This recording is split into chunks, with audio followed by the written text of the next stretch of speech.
Today, everything looks peaceful with him. This is Homer Jameson. And these days you can find him with his wife or with his dog, hanging out, living a very normal life. But that hasn't always been the case. In February of 1993, Homer Jameson would be involved in an act that would change his life and multiple others for the rest of the time that he was on this earth. Allow me to take you on the very first episode of The Lead with host Michael Insco. And this is the Homer Jameson Story. So here we are with Homer Jameson on the very first episode of The Lead. How you doing, Homer? Doing pretty good. Tell us a little bit about you. Well, for those who know me, Homer Jameson, but I used to go by Jay. A lot of people call me Homer J in the joint. But anyway, born and raised in Charleston area. Had a pretty good life growing up. I mean,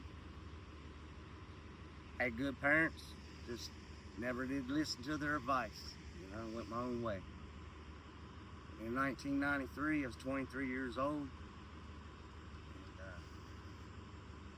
had a fit of anger. Ended up doing 20 years to life in West Virginia Division of Corrections. Got out March of 2023, so I did 30 years before they let me out. And, I've been living life ever since. Okay, so 30 years is a really long time, Homer. Can you please tell the viewers what you were charged and convicted with, please? Yeah, they convicted me for double homicide, and Wow. arson. And after a jury trial, I ended up getting 20 years to life, which was 2 10 to life charges back to back. So when you say back to back, does that mean that you had to do 20 years to the parole board? That's correct. And at the beginning of your story, you said that you did over 30 years. Sir, how long was it before you were actually released? It was 30 years. Straight? Straight. I got released in March of 23. Wow. So, and when you came in, you were how old? 23. Still a young man learning about life. Starting all over. So coming out now, after starting all over, tell me a little bit about what your life's like now. Well, right now my life's in a good spot. You know, when I first got out, I struggled a lot. You know, I couldn't go to stores and make a purchase. There's just too many people, too many choices. I always had to have people do it for me. And finally got back with the girl that I'd known all through grade school. I mean, me and her first met when it was like fifth grade, I think. And I've been chasing her ever since. And finally got her. It took me forever. Wow. She started. She was being patient with me, man. I mean, we had a lot of struggles, you know. You know how these things come out. You ain't got no trust. You think everybody's out to get you. It causes a lot of issues. But she stayed with me. Why, I don't know. She stayed with me. And we're at a good spot now. We finally got our own place. Things are looking up. Man, that's good. So you know, the name of this show is The Lead. And when we opened it up, we talked about the beginning of your struggle and we talked about the end. Now we're going to actually get to the meat of the lead, because we're going to find out what happened in between there. The lead is about people's lives that's been affected by drugs, been affected by anger, by other forms of demons. We don't like to use the word addiction because we believe it's choices, but other forms of bad choices. And what it's about is how people made it through it, how they allowed God to work in their lives, or their higher power to work in their lives, and bring them out to the other side into something positive. So now we're going to get into that. Guys, stay tuned for one of the greatest stories on the internet. That was February 93. Like I said, I was 23 years old. I walked in on, at that time, my wife's grandfather in the process of molesting his granddaughter, which was her cousin. And I ended up taking the girl and took her over to our apartment, which was me and my wife at the time. I never talked to her about it. I just knew in the back of my mind what I had witnessed.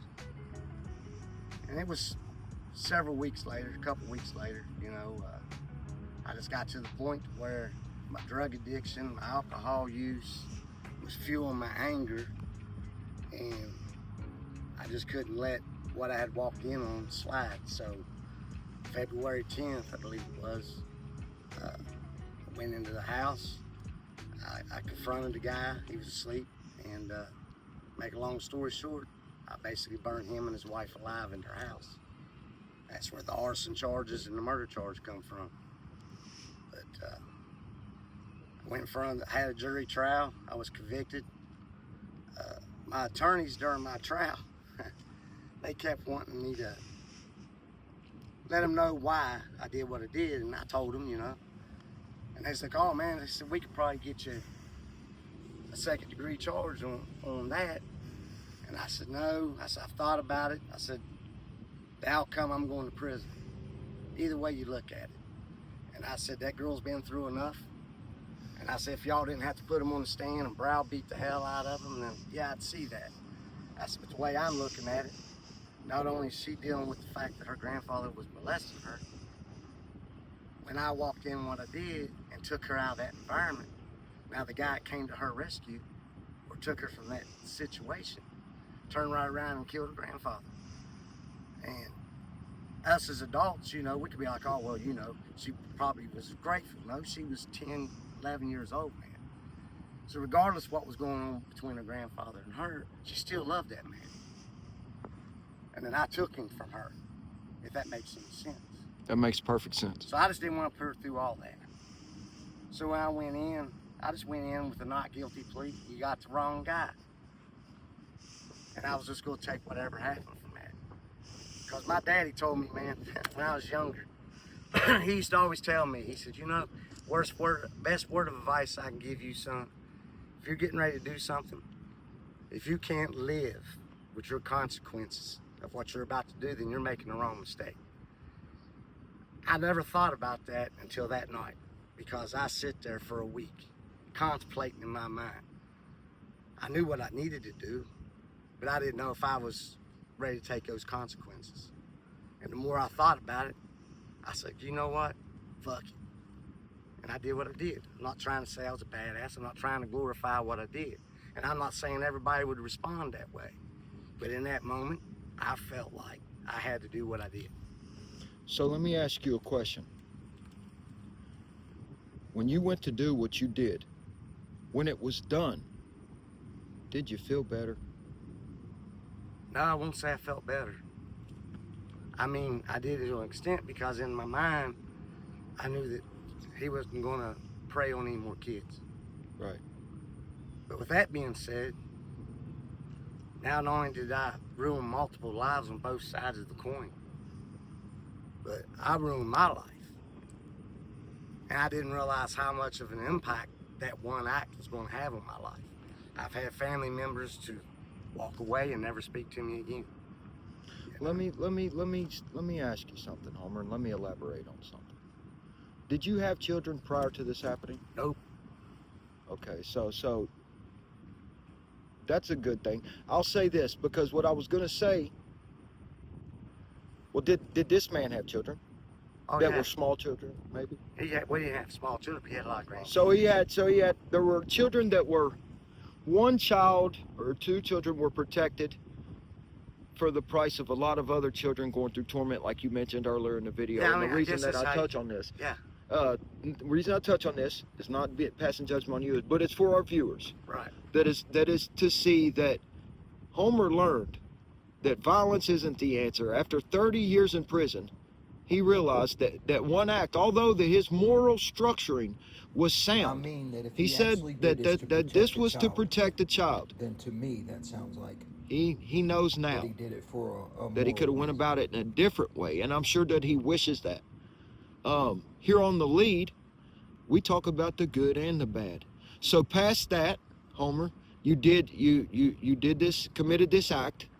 I know that your mind probably was going crazy. Tell me what's going through your mind now that you know that you have these legal troubles going, because you wasn't a criminal, correct? Wasn't you an everyday normal I citizen? worked every day. I was a functioning addict. Yeah, so, oh, I'm glad that you brought that up. So let me ask you this. You said a functioning addict. Do you care to elaborate to our viewers, what is a functioning addict? That's somebody who can, well, in my time at that point in time, if I was stone cold sober, everybody swore up and down I was high. Because they were so used to seeing me high because I was never sober. Never. And my drug of choice was cocaine. Back in the, started it in the mid to late 80s when I was in high school. And hell, I was going through an 8-ball every couple of days by myself. Lord. So you were partying like Lil Wayne, huh? pretty much. And you know how it is, man. When you're on cocaine, you can't get drunk. Well, that was my second. I love to drink. So two devils in one. Two devils in one. Can I ask you a question, Homer? Do you believe that your cocaine use or your alcohol use fueled the murder? No, I never use an excuse, man, because it's who it was. So And this was now, just a what moral I'm decision saying- made. When I say that, my actions would have been the same either way. Now, had it went to the extreme that it went, I mean, it wasn't like I just went in and capped it. I mean, I burned him alive. That's pretty Right. intense. So yeah, the fuel or the drugs and the alcohol may have fueled The intensity, or the in a bit what's the word I'm looking for? maybe the way you did it. Yeah, I mean the violence behind it. Yeah. Coped with my anger too, Yeah. So So I'm glad that you brought that up because you made a good point, and I don't even know if that you realize you did, but you made it while telling a truth. See, the drug use really is merely but a symptom. We find out that we have a thinking problem, and in that we find out that thinking that violence is an answer is not normal. Us thinking that drugs is an answer usually isn't what's considered normal. So we find out that we have a thinking problem, okay, and then through our journey, we find out how to think better. And here's what I want to say. You guys has heard this part. Now you're getting ready to hear the other part about Homer, because when I met this man, I came in prison, he was the most well-respected by both inmate, convict, and staff alike in the institution. And I don't mean that because he acted tough or whatever, but like this man carried himself as a man. Worked every day, had no debts, treated people like gold. He was kind of like the unk of the joint. So we found out how you went to prison. We found out, what was going on. Homer, can you tell everybody what changes that you made in prison and what you allowed God to do in you to bring you to where you're at today? Because they never thought you would be out. They've Well, actually had rallies to prevent you from making parole. that's true. So let's talk to the viewers, who some of them may feel hopeless right now, who may be feeling the same way that you've or been going through some of the same stuff you did. Let's tell them what the path through this is like. Well, see, it was 95 when they opened Mount Olive. I ended up going What's to Mount Olive for our viewers, sir? Mount Olive is West Virginia's maximum security penitentiary. Okay. Now, it replaced the old Moundsville. And they said that was a bloody Yeah. place. Now, I was there maybe 4 to 6 months before it got transferred to Mount Olive. So you were actually at Moundsville too? Yeah. And you know, by the time I got there, though, they done moved everybody out. They was already starting to move people out, and I was on the last. Train out, bus out. So let me ask you a question. Would you like to take a seat? Let's take a seat and talk to each other, man, because you've been up the whole time. So when you get to Mount Olive, right? You what's your mentality at that time? Are you in the mentality of survival? Don't let me talk for you. Just tell us what's up, man. Like, so you get there. Tell us about your journey, Homer. Well, I got kind of funny. It was not a funny story, but it is kind of. If you knew my mother, you'd get the humor behind it. My mother was she was a God-fearing Christian. And so I get to Moundsville and I call her. And I'm like, Mom, I said, I got to talk to you. I said, I know you was planning to come see me tomorrow, but I'm not where I'm at. She said, what do you mean? I said, I'm not at the regional no more. I said, they moved me to fucking Moundsville. And she said, Lord Jesus. She said, son, she said, I got to tell you, she said, if you ain't got a knife, get one. And I'm like, I'm already nervous as fuck. You know what I mean? My God-fearing mother telling me first words out of her mouth, get a knife.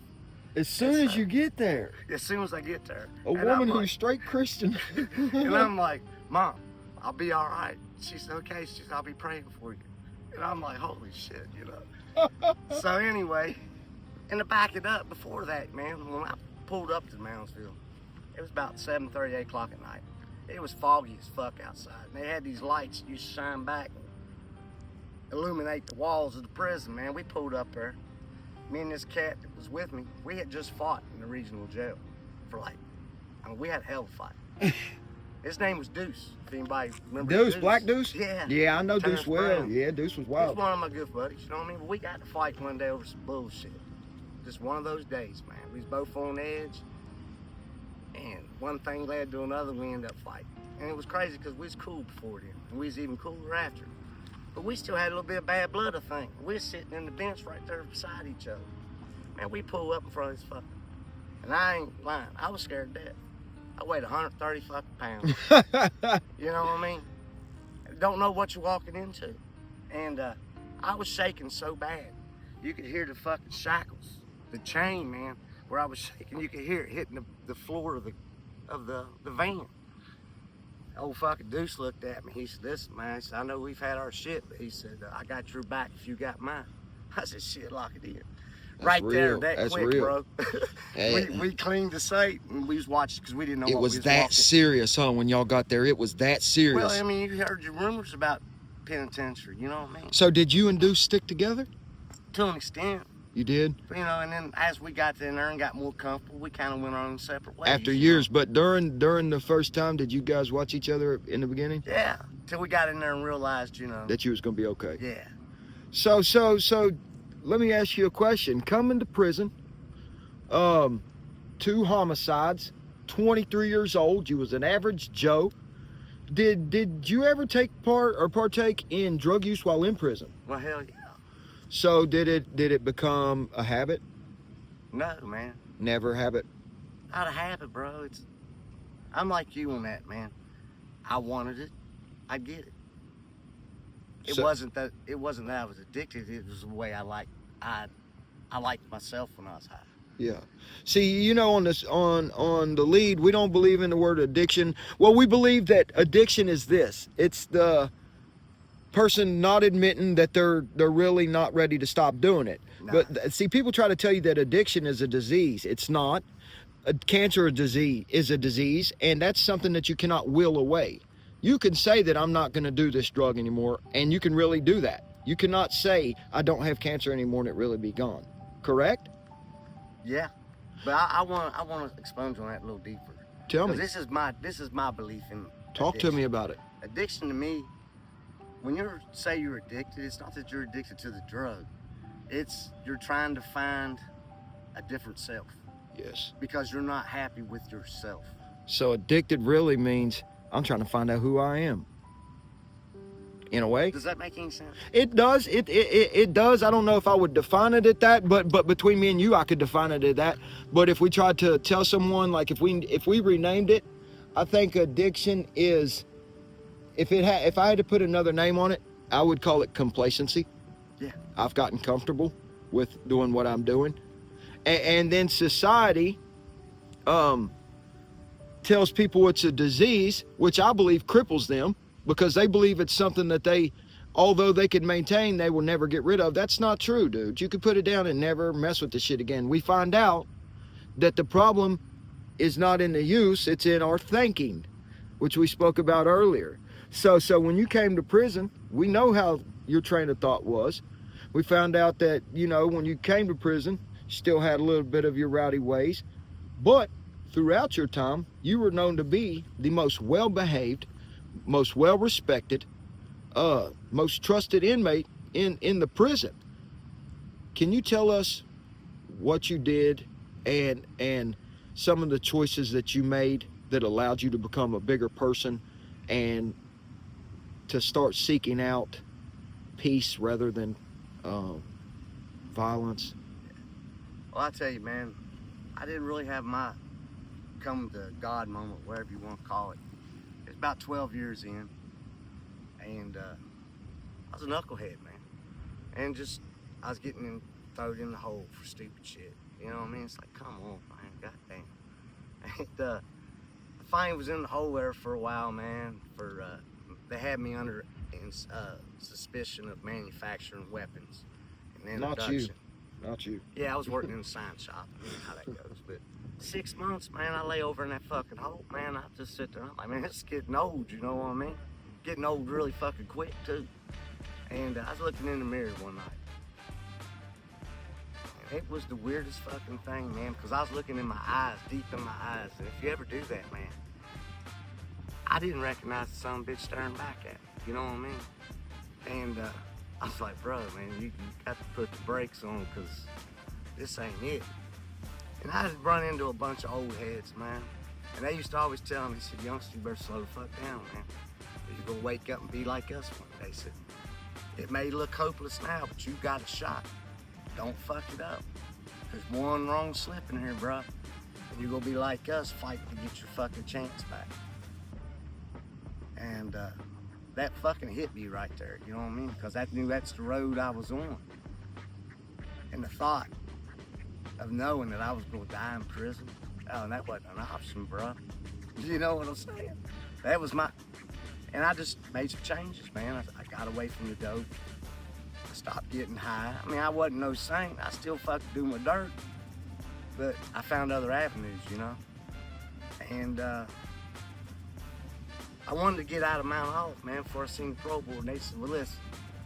They said, if you really want to get out of Mount Olive, you got to take RSAT. They had just started RSAT, couldn't get nobody signed up for it. So that's how they was getting guys off lockup and shit. You know what I mean? They go, if these dudes wanting off the hole, they give them the option to take the program, whatever. So anyway, we started the program. And RSAT, yeah, it's a clown fucking class, it really is. But it's like anything else in life, man. You gotta take and run with what sticks with you or resonates with you. And regardless of what your beliefs was, there was a lot of that fucking RSAT in the programming itself as far as the classes.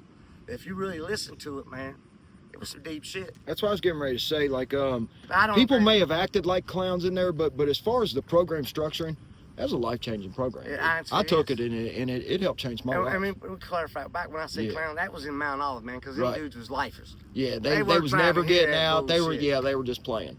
But for dudes that can actually get out, and lifers could have actually used it for their benefit too. They just, they weren't looking at it like that.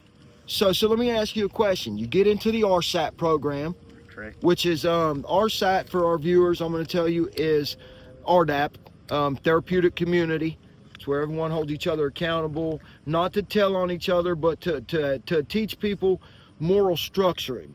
It ain't like that if they write you up, it goes to the damn parole board, dude. You have to write sentences and shit like that, but people get stuck in that bullshit ass jailhouse mentality. Oh, bro, you know what I mean? Like, if you didn't want the help, like, okay, so I was the senior elder of the program. No one ever got wrote up while I was the senior elder because I didn't allow it. But what I did allow is if we have problems in the community, come to me, I'll pull up on the dude. But we don't have to move that way because I didn't want to make us look stupid to the person who taught the class. So none of us had a problem. We all made parole. None of us had no write-ups, and we were straight. It's about the people in the program, correct? That's correct. Heck yeah. So once you went through it, you started taking up painting, correct? Yeah, that's when I got to Denmark. I finally got to Denmark. That's how I got out of Mount Olive, though. I got so you finally took the program. They walked me down, you know. So you didn't take RSAT at Denmark, you took it at Huntsville. I know, I took it at Mount Olive. Oh, and that's how you got out of the hole. We was the first RSAT fucking program. Walk me back through your step down. I apologize. We got a little bit of a hell. So you got out of the hole, went to RSAT at Mount Olive. Yeah, and like I said, the way they was doing it, they was going to let guys off lockup. So we had a bunch of knuckleheads in there. We come in there and looked at their fucking criteria, how we said, oh, no, that ain't gonna work here. So I get it, bro. You know, this goes against everything we believe in. And then we're like using concepts against it. But if you don't, you know, that one, I forget what it was, fake it till you make it. You know? And they used to hate that shit, man. But anytime they get onto us for not writing another individual up, man, we throw something at them. And they had to shut them down, man, because we hit them with their own values, their own teachings. But now we didn't let nobody fucking slip up either, but we didn't do that write-up bullshit. It's kind of like you said, we had that senior elder. If you had an issue, somebody on my crew had an issue, I was the team leader of that crew. We go to the fucking elder, we tell them what's up, and then we pull the two individuals in the room and say, all right, man, y'all gonna hash this shit out one way or another. So how y'all gonna do it? And more often than not, man, dudes sit down and really talk to one another. And that program became pretty fucking popular, man, because they seen we wasn't running the way it necessarily was supposed to be run, but it was also coming, and the staff, they was like amazed because we just took off and run with it, you know, and they're like, damn. And they hadn't been used to it. They was just new to it as we was. And they seen that even though it was kind of out of the guidelines, it was within the community standards. And they kind of promoted it a little better that way. And guys took it a little bit better, you know what I mean? And it actually it really helped a lot of cats, you know. So how long did you end up having to be in that program? I graduated that damn program. No shit. And I was a education coordinator. Okay. When I graduated it, so. And what's the education coordinator do? You basically help guys get their GEDs. Heck yeah. Just stuff like that. Guys that wanted to get into college classes, we help them get signed up for college, just stuff like that. So you came to prison with a double homicide, and then eventually they had you tutoring guys to get their GEDs and helping them get into college. Okay, here's the power of the lead, guys. You guys see how it's changing along the road? Okay, so boom, he graduates that program, and it only gonna get better from here. You make it to Huntsville, then you make it to Denmark. Right. Because Huntsville's nothing special to talk about. It's a bunch of gladiator bullshit. Okay, so you make it to Denmark, and when I say this guy is an artist, this is Bob Ross Jr., you guys. He'll sit there, and in 5 seconds, this will be painted. You know what I mean? And then turn around, and this will be painted. You know what I mean? Like, this dude is like that. Had a job in the arts and crafts. So after about 13 years, you finally got the picture. But come to find out, you wouldn't make parole for 17 more years. Walk us through that, man. Yeah, you know, they just kept giving me flats, man. No matter what I did, it was the same bullshit. They was stuck on that night. Can't go back and change that. You know, and I used to tell them, I said, I don't understand why we don't talk about what I've done since then. And so they hit me with a 3-year flat. First time I seen them, 2013, I was at Huntsville. They hit me with a 13-year flat, or a 3-year flat. So I had to see them again in 2016. They hit me with a 2-year flat. Seen them in 2018, hit me with another 2. Seen them in 2020, and then they started getting, oh no, I'll take it back. That last time I got that last 2, then they started giving me 1s. And they gave me 1s all the way up until 23 when I finally made parole. Now, it was funny because I tried to waive my parole hearing, man. I was done. It's like, man, it's 30 years, y'all motherfucking ain't let me out. I got better things to do. I was in Denmark, man. Everybody liked me. I was respected, like he said. And it wasn't that I run around and got in everybody's business. I walked my own fucking walk. And whenever they had knuckleheads, man, I'd pull up on them and be like, listen, man, you don't know how good you got it here. Just chill the fuck out, man, before you go up the road and you gotta fight every fucking day for your life. I mean, this place here, you can walk around in flops. You ain't doing that nowhere else. So, man, I said, just realize, man, just be thankful you're where you're at. I said, because straight up, man, you wouldn't make it. You would not be, you'd be a statistic. And I think guys respect me for that because I just hit them with the truth, you know what I mean? And to touch on that for our viewers, the place that he's talking about is Denmark Correctional Center. It used to be a protective custody prison. They changed it, turned it into a programming prison. What it is now, they have something called the Anthony Center there, which is for 18 to 25-year-old juvenile or young men that's been sentenced to 15 to life, stuff like that, for violent crimes. And they send them there as an alternative sentence to get a trade and all that stuff and possibly shorten their sentence before they go up the road. They also have the dog program. They have the arts and crafts. They have RSAT. They have all these programs, but you have to work and be in a program to be in this prison. So, and that's the reason it's so nice. There's no cell doors. Like, it's nice, dude. They got cable. It's like an apartment, bro. It's like a project. Exactly. Like, it literally looks like a project apartment bedroom. But the way that you got to be there is like the only people that are there are people that have made the choice to start going to classes, to start seeking moral structuring, to change their lives. That way, prior to leaving there, they have some training and some footing under them to where they're not walking out the door as straight gangbangers or straight savages. Homer, so you got out, you made parole, and we talked about this earlier. They were like protesting your parole in Charleston, having rallies against it. And finally, the Department of Corrections said, listen, we just can't hold him anymore. Pretty much. He just keeps coming back year after year with perfect behavior, with the warden advocating for him, with the drug program advocating for him, with everybody advocating for him. Like, enough's enough. And God worked his hand, because they say this: no man can stop what God sets in motion. You believe this? You believe any man can stop what God puts in motion, Homer? No.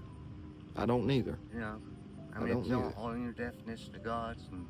No, I believe in God. I know we all have different definitions, but do you believe that any human can stop what you believe to be God's power? Oh, no. Okay, then. So we both believe the same thing, maybe in just different who we call gods, you know? And that's something we won't get into on this, but we all have different higher powers, and that's fine as long as you have one. And that's part of your journey. The fact is, you made it. You're out. You got an old lady that was your young age crush. Oh, yeah. You're back, you're living good. You got a vehicle. You got money in your pocket. You're almost off parole in a couple years. Homer, if you got a message for the still suffering addict and for the juvenile who's thinking that it's the right choice to pick up a gun, what's your message? Well, like you said, man, it's all in your choices, man.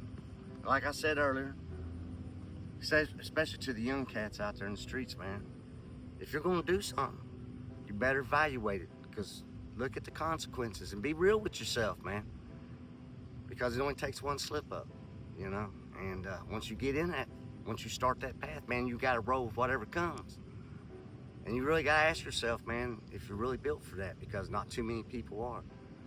I've seen multiple people, man, hang themselves. You think they had shit together, and next thing you know, you wake up and the motherfucker done hung themselves because they just got to the point where they was that lost and they didn't know where to go. And that's a hard pill to fight when you're locked up, man, because if you don't like yourself going in, you definitely ain't gonna like yourself in there, because you got to spend a lot of time with yourself, if that makes any sense. So really think about what you're doing, man, because there's always a different avenue. And as far as addiction, like I said earlier, man, people that's fighting addiction, just realize, man, it's not the drug, man, it's something in you. So my advice is take that long look in the mirror, man, and try to figure out what you need to do to be happy with yourself.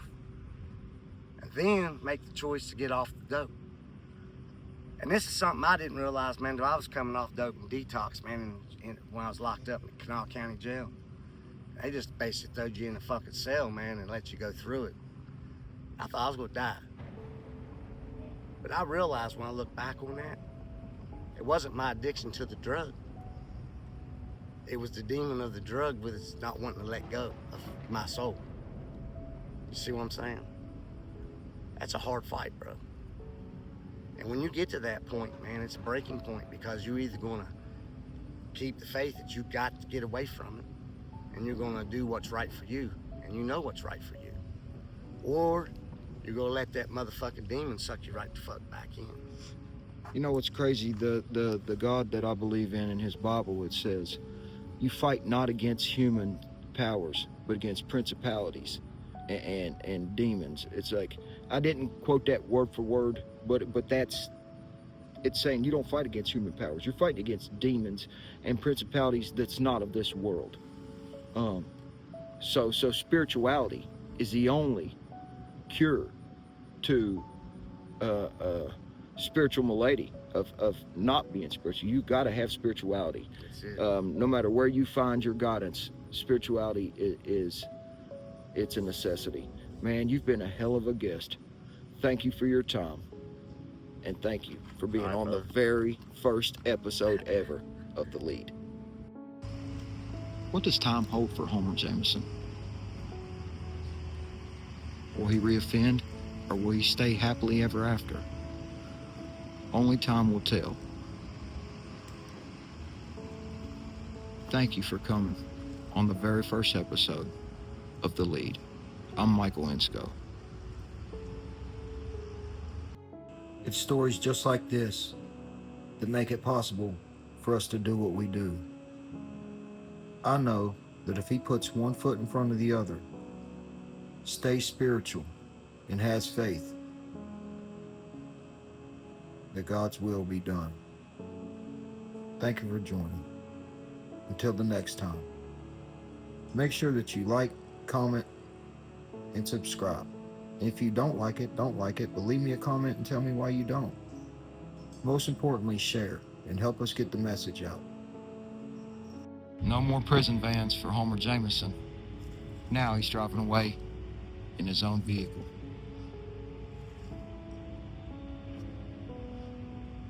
Yeah, I'm working on me. I'm talking 40 hours, no breaks, plenty of your teeth. That's real.